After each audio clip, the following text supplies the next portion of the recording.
જય માતાજી મિત્રો, હું છું આપનો દોસ્ત વાગેશ ગઢિયા અને આજે આપણે પહોંચી ચૂક્યા છીએ મહેસાણા જિલ્લાના વડનગર મુકામે. મિત્રો, વડનગર નગરી એટલે એક ઐતિહાસિક નગરી અને આ વડનગર મિત્રો પહેલાં વૈરાટનગર તરીકે ઓળખાતું હતું.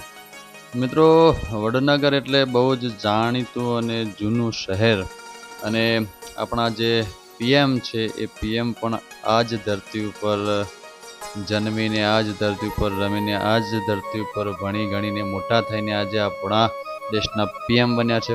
તો મિત્રો, ખરેખર આપણે ગર્વ લેવાની વાત છે. આ નગર આપણી નજદીક અને આપણી જોડે છે. મિત્રો, સામે તમે જોઈ રહ્યા છો કેટલું સુંદર દ્રશ્ય છે. મિત્રો, આ સામે જે તમે દેખાય છે એ તોરણીયો વડ છે અને તોરણિયા વડલાવાળી ચોકડી છે. મિત્રો, એ ચોકડી ઉપર હિન્દુ, મુસ્લિમ અને બૌદ્ધ ધર્મના સ્થાપત્યો સ્થાપવા માટે આવ્યા છે. અને આ સામે તમે જે રસ્તો જોઈ રહ્યા છો એ રસ્તો વડનગર શહેરની અંદર પ્રવેશ થાય છે. મિત્રો, સામે તમે જે જોઈ રહ્યા છો એ સારેગામા સર્કલ છે અને આ સર્કલ થઈને આપણે હવે આગળ જે ફાટક દેખાઈ રહી છે એ ફાટક થઈને પેલી બાજુ જવાનું છે. મિત્રો, સામે તમે જોઈ રહ્યા છો હાટકેશ્વર મહાદેવ. મિત્રો, આપણી ચેનલમાં હાટકેશ્વર મહાદેવનો વિડીયો આપણે આગળ બનાવી ચૂક્યા છીએ, તો અચૂકથી જોશો. મિત્રો, વડનગર નગરની વાત કરીએ એટલી ઓછી છે. મિત્રો, બહુ જ ઐતિહાસિક અને બહુ જૂનું નગર છે. ખરેખર નરેન્દ્ર મોદી સાહેબ પીએમ બન્યા એના પછી તો વડનગરની રોનક જ બદલાઈ ગઈ છે. મિત્રો, સામે તમે જોઈ રહ્યા છો આપણે અંબાજી કોઠા તળાવ પહોંચી ચૂક્યા છીએ અને હવે અમે તમને અંદરનો નજારો બતાવીશું. તો ચાલો સૌ સાથે મળીને અંબાજી કોઠા તળાવનો નજારો જોઈએ. મિત્રો, સુંદર ગેટ બનાવવામાં અહીંયા આવ્યો છે અને સુંદર દ્રશ્ય છે. તો મિત્રો, તમે પણ અચૂકથી કોઈક વાર જો વડનગર ના આવ્યા હોય તો અચૂકથી વડનગરની મુલાકાત કરશો અને અચૂકથી જે સ્થળો જોવાલાયક બનાવ્યા છે એ સ્થળોની મુલાકાત કરશો. મિત્રો, સામે સુંદર દ્રશ્ય દેખાઈ રહ્યું છે. તળાવની અંદર પ્રવેશવાનો ગેટ દેખાઈ રહ્યો છે. આપણે હવે અંદર જઈને તળાવનો નજારો જોઈશું. મિત્રો, અહીંયા તળાવની આજુબાજુમાં ફરતે બહુ જ જોરદાર રસ્તો બનાવવામાં આવ્યો છે. જેમ કે રિવરફ્રન્ટ, નદીઓ પર રિવરફ્રન્ટ બનાવવામાં આવે છે એ રીતે આ તળાવ ઉપર પણ એની આજુબાજુ ફરવા માટે બહુ જ જોરદાર અને મસ્ત રસ્તા બનાવવામાં આવે છે. મિત્રો, સુંદર બાગ બગીચા અને ગાર્ડન પણ બનાવવામાં આવે છે. એ ગાર્ડનમાં અલગ અલગ પ્રકારના ફૂલો છે અને ગાર્ડનની સુરક્ષા અને તળાવની સુરક્ષા અને તળાવમાં કોઈ અઘટિત ઘટના ના બને એના માટે અહીંયા સુરક્ષા જવાન તૈનાત કરવામાં આવ્યો છે. મિત્રો, સામે તમે જોઈ રહ્યા છો તળાવ કેટલું મસ્ત દેખાઈ રહ્યું છે. તળાવની વચ્ચોવચ્ચ આરામ કરવા માટે, બેસવા માટે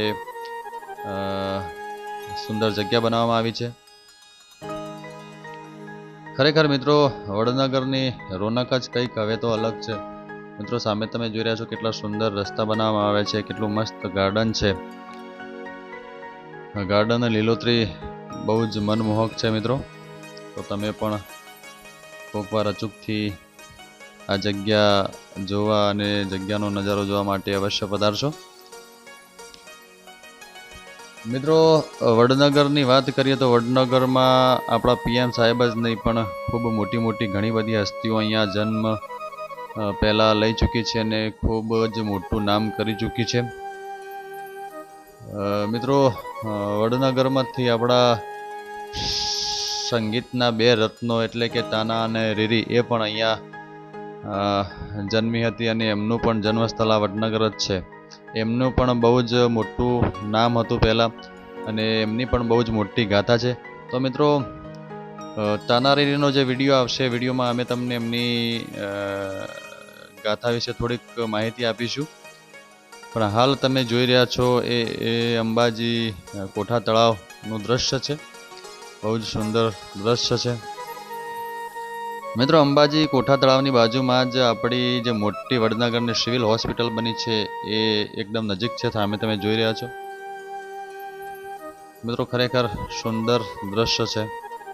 તમે સામે જોઈ રહ્યા છો ફૂલ છોડ કેટલા મસ્ત દેખાઈ રહ્યા છે. મિત્રો, આપણી આજુબાજુમાં આવી ઘણી બધી સુંદર જગ્યાઓ હોય છે, તો આપણે અચૂકથી એની મુલાકાત કરવી જોઈએ અને આ કુદરતી વાતાવરણ અને જે સુવિધાઓ ઊભી કરવામાં આવી છે એનો નજારો જોવો જોઈએ અને આપણે આપણા મનને શાંતિ મળે એવું કરવું જોઈએ. મિત્રો હવે આપણે બહાર નીકળી ચૂક્યા છીએ અને આપણે જઈ રહ્યા છીએ હવે ઝંઝણિયા કુવા તરફ. તો રસ્તામાં સામે તમે જોઈ રહ્યા છો સિવિલ હોસ્પિટલ. મિત્રો વડનગરની સિવિલ હોસ્પિટલમાં શરીરના તમામ રોગોની સુવિધા અને સારવાર કરવામાં આવે છે. મિત્રો સારી એવી અંદર સુવિધા છે હોસ્પિટલમાં. મિત્રો હોસ્પિટલમાં બહુ જ દૂર દૂરથી લોકો આજુબાજુના અને ઘણા બધા લોકો બહુ દૂરથી પણ અહીંયા સારવાર કરવા માટે આવતા હોય છે. GMERS general hospital Vadnagar. મિત્રો આ બહુ જ સુંદર હોસ્પિટલ છે. મિત્રો 10 માળની આ હોસ્પિટલ છે અને સુંદર સુવિધા સરકારશ્રી તરફથી અહીંયા ઊભી કરવામાં આવી છે. ખરેખર મિત્રો ઘણા લોકોને આ હોસ્પિટલથી ફાયદો થયો છે. મિત્રો સામે તમે જોઈ રહ્યા છો આશાપુરા મોમાઈ માતાજીનું મંદિર રસ્તામાં આવતું હતું તો અમે એનો પણ થોડોક નજારો તમને બતાવવાનો પ્રયાસ કરીશું. મિત્રો બહારથી લોક છે એટલે અમે તમને અંદરથી તો નહીં બતાવી શકીએ પણ બહારથી બનતી કોશિશ કરશું થોડુંક બતાવવાની. તમે જોઈ રહ્યા છો અંદરથી કેટલું સુંદર દ્રશ્ય મંદિરનું દેખાઈ રહ્યું છે. મિત્રો હવે આપણે અહીંયાથી આગળ જઈશું અને ઝંઝણિયો કૂવો જ્યાં છે ત્યાં જઈશું. મિત્રો અહીં 4 રસ્તા પડે છે. અહીં એક રસ્તો સિવિલ હોસ્પિટલ તરફ, અહીં એક રસ્તો અરજણબારી, એક રસ્તો મોડીપુર ને એક રસ્તો શિપુર બાજુ જઈ રહ્યો છે. મિત્રો એ ચોકડી ઉપરથી જ એક સામે ગેટ છે. ગેટમાં અંદર થઈને આપણે ત્યાં જવાનું હોય છે. તો ચાલો આપણે હવે ઝંઝણિયા કૂવા તરફ પ્રયાણ કરીશું અને તમને આગળનો નજારો બતાવીશું. મિત્રો અહીંયા ઘર છે. ઘરોના આગળ થઈને જ આપણે ત્યાં જવાનું છે. સામે તમે જોઈ રહ્યા છો એક નાની એવી કેડી છે. પહેલાં કદાચ મોટો રસ્તો હશે પણ હવે રસ્તો પુરાઈ ચૂક્યો છે અને આ નાની કેડી પર થઈને આપણે જવાનું છે. મિત્રો આપણે પહોંચી ચૂક્યા છીએ ઝંઝણિયા કૂવાની એકદમ બાજુમાં અને વરસાદના કારણે મિત્રો અહીંયા પાણી ભરાઈ ગયું છે તો આપણે ડાયરેક્ટ સીધા નહીં જઈ શકીએ પણ થોડું કામ ફરીને જવું પડશે.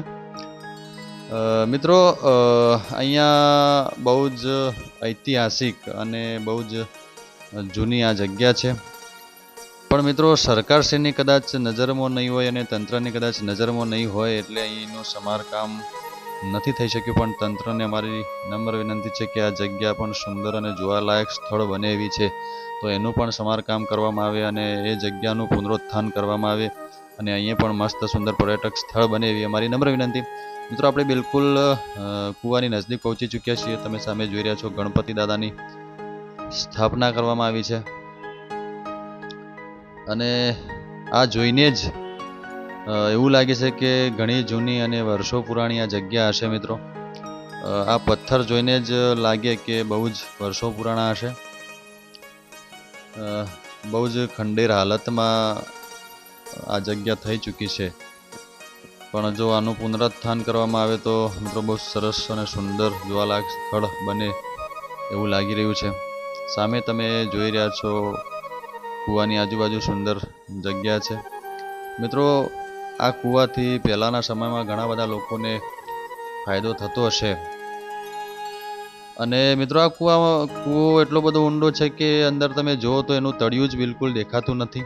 તમે અંદર અવાજ કરો તો તમારો અવાજ તમને પાછો સંભળાશે અને એવું માનવામાં આવે છે કે મિત્રો આ કૂવામાં જો કોઈ વસ્તુ નાખવામાં આવે તો એ પાણીમાં થઈને છેક સબલપુર જોડે બીજો એક આવો કૂવો છે ત્યાં નીકળતી એવું માનવામાં આવે છે, એવું લોકો દ્વારા કહેવામાં આવી રહ્યું છે. મિત્રો ખરેખર અલૌકિક અને ઐતિહાસિક આ જગ્યા છે. મિત્રો કોઈ એવા નક્કર પુરાવા નથી કે આ કૂવો ક્યારે અને કોણે બંધાવ્યો એવું કોઈ નક્કર પુરાવા હાલ મળ્યા નથી તો અમે તમને નહીં જણાવી શકીએ. અને મિત્રો કૂવાની બાજુમાં જ બહુ જ મોટું અને વિશાળ આંબલીનું ઝાડ છે. સામે તમે જોઈ રહ્યા છો. મિત્રો કૂવાનું પડથર ને કૂવાનું જે થાળું કહેવાય એ આજુબાજુ જે લોકો પહેલાં પાણી ભરવા આવતા અને કપડાં ધોવાનું ને એ બધી જગ્યા તમે આજુબાજુ જોઈ રહ્યા છો. જે કૂવામાંથી પાણી નીકળીને જે જગ્યા ઉપર આવતું એ જગ્યા આપણને દેખાઈ રહી છે. ખરેખર મિત્રો સુંદર અને ઐતિહાસિક આ જગ્યા છે. તો મિત્રો અચૂકથી આ જગ્યાની મુલાકાત કરશો અને આવા વિડીયો મેં તમને બતાવતા રહીશું. અમારી ચેનલને લાઇક શેર અને સબસ્ક્રાઈબ કરજો એવી મારી નમ્ર વિનંતી. મિત્રો કૂવો બહુ જ ઊંડો છે એટલે આપણે અંદરનું દ્રશ્ય જોઈ શકતા નથી કારણ કે બહુ જ ઊંડો કૂવો છે. તમે સાંભળી રહ્યા છો મારો અવાજ અંદરથી પાછો આવી રહ્યો છે. ખરેખર મિત્રો જૂના લોકોનું કામકાજ બહુ જોરદાર હતું અને એ સમયમાં આ કૂવો આખા વડનગર ગામને બહુ જ ઉપયોગી હશે એવું માનવામાં આવી રહ્યું છે. મિત્રો સામે તમે જોઈ રહ્યા છો બહુ જ મોટા મોટા પથ્થરોથી દિવાલ બનાવેલી છે અને આ કૂવો જે છે એને ઝંઝણીયો કૂવો કહેવામાં આવે છે. મિત્રો બહુ જોરદાર કૂવો છે. તમે પણ અચૂકથી કોઈક વાર અવશ્ય આ જગ્યાની મુલાકાત કરશો. મિત્રો ખરેખર સુંદર જગ્યા છે પણ આ જગ્યાની સાર સંભાળ લેવામાં આવી રહી નથી, તેથી થોડુંક બિસ્માર હાલતમાં આપણને દેખાઈ રહ્યું છે. તો સરકારશ્રીને વિનંતી કરીશું કે આનું પણ ઉત્થાન કરવામાં આવે અને આનું પણ નવીનીકરણ કરવામાં આવે તો આ પણ જગ્યા સુંદર અને જોવાલાયક બને એવી જગ્યા છે અને ઐતિહાસિક જગ્યા છે. તો હાલની સરકારને અમારી નમ્ર વિનંતી છે કે આ જગ્યાનું પણ પુનરુત્થાન કરવામાં આવે અને સુંદર પર્યટક સ્થળ બનાવવામાં આવે એવી મારી નમ્ર વિનંતી.